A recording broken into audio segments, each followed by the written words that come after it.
All right, so we're now going to start solving for repeating decimals that not the entire decimal repeat. So if you see here, it's 0.51 and only the bar is over top of the 1. So that means it's 0.511111 and only that 1 is repeating. So it's very similar to what we were doing before. It's just going to be slightly different with what we're subtracting out of. All right, so remember, when it was the whole thing repeating, we needed to move the entire decimal out into a whole number that included all of the repeating patterns. So here, what we need to move now is the non-repeating part and then include everything that repeats as well, at least once.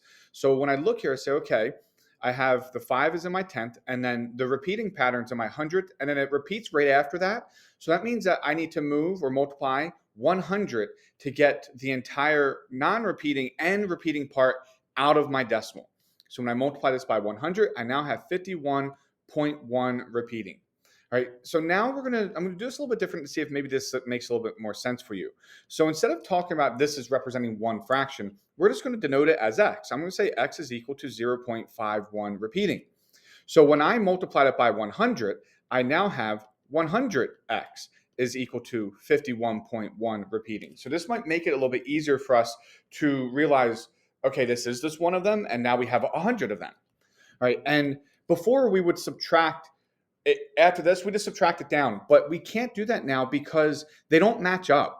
If you see, if I wrote and try to subtract this down, it's now 0.51 repeating. We can only subtract down when it's our repeating decimal and our repeating decimal only for them to cancel out. So now I need to look at this and say, okay, well, what can I do to this 0.51 to get it to where the repeating decimal is the only thing in our decimal?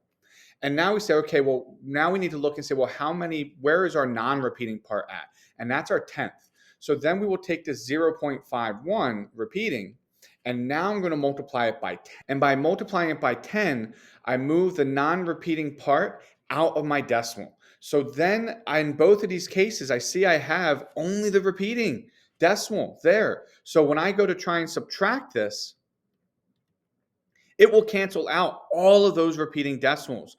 And then I'm just left with 46. So now let's think about this for a second though. I multiply this by 10. So 10x is equal to 5.1 repeating. So now when I subtracted these two numbers out, let me change the color here. Let's do blue. When I subtracted these two numbers, well, now I'm subtracting 100 by 10. So now this becomes 90x or 90. So now what I do is I take this 46 and I'm going to be dividing it by 90 now. So 46 over 90.